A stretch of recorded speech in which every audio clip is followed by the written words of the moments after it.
लाडकी बहीण योजनेतील लाभार्थ्यांसाठी एक महत्त्वाची माहिती. लाडकी बहीण योजनेच्या लाभार्थी महिला सप्टेंबर महिन्याच्या हप्त्याची आतुरतेने वाट पाहत आहेत.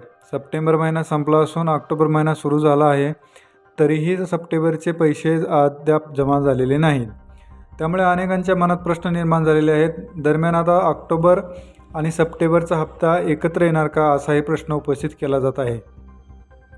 लाडकी बहीण योजनेत सप्टेंबरचा हप्ता अजून दिला नाही, म्हणजेच हा हप्ता ऑक्टोबरमध्ये येण्याची शक्यता वर्तवण्यात येत आहे.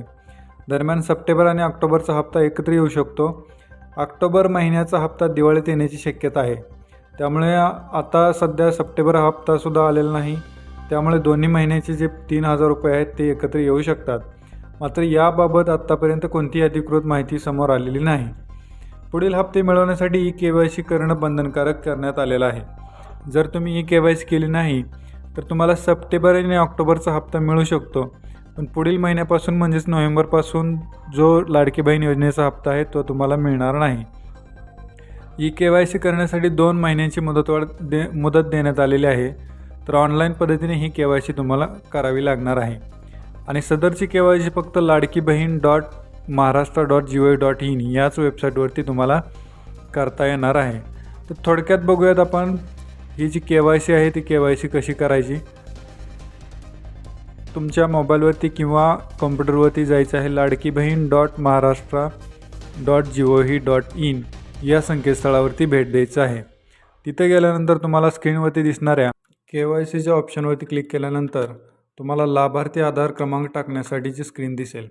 त्यावरती प्लीज प्रोव्हाइड आधार नंबर या टेक्स्ट बॉक्समध्ये तुम्हाला लाभार्थ्याचा आधार क्रमांक, म्हणजे ज्या लाडक्या बहिणीचा तुम्हाला KYC करायचे त्यांचा आधार नंबर तिथं टाकावा लागणार आहे. त्यानंतर खाली कॅप्चा कोड दिसेल. कॅप्चा कोड जो काय तो टाकून खाली तुम्हाला मी वरीलप्रमाणे सत्यापित करते की मुख्यमंत्री माझी लाडकी बहीण योजना संबंधित पोर्टलवर आधार क्रमांक आधारित प्रमाणीकरण प्रणालीसोबत स्वतःला प्रमाणित करण्यासाठी जी सहमती आहे ती तुम्हाला सहमती द्यायची आहे. खाली मी सहमत आहे याच्या अगोदर जे रेडिओ बटन दिसत आहे त्यावरती तुम्हाला क्लिक करायचे आणि OTP पाठवा या बटनावरती क्लिक करायचे. त्यानंतर तुमच्या मोबाईलवरती जो मोबाईल नंबर आधारला लिंक आहे त्या मोबाईलवरती 6 अंकी OTP येईल. तो OTP तुम्हाला टाकून घ्यायचा आहे आणि त्यानंतर सबमिट करा या ऑप्शनवरती क्लिक करायचं. त्यानंतर लाभार्थ्याची पडताळणी झाल्यानंतर लाभार्थीचे वडील किंवा पती यांचा आधार क्रमांक तुम्हाला इथे टाकायचा आहे.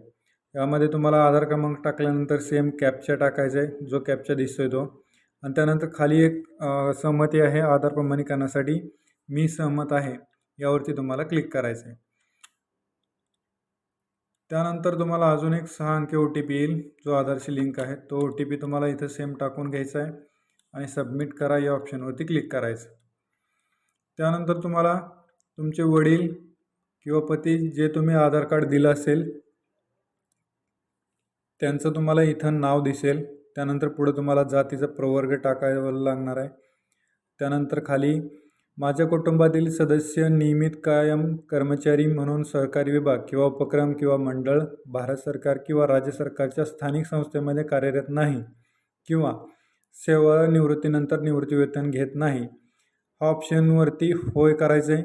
त्यानंतर दुसरा एक ऑप्शन आहे, माझ्या कुटुंबातील केवळ एक अविवाहित आणि एक विवाहित महिला योजनेचा लाभ घेत आहे, त्यालाही आपल्याला होय करायचं आहे. उपरोक्त क्रमांक 1 व 2 मध्ये दिलेली माहिती खरी असून खोटी आढळल्यास खोटी माहिती दिल्याप्रकारे सक्त कारवाईस पात्र राहील या चेकबॉक्सवरती क्लिक करायचं आहे आणि सबमिट करा या ऑप्शनवरती क्लिक करायचं.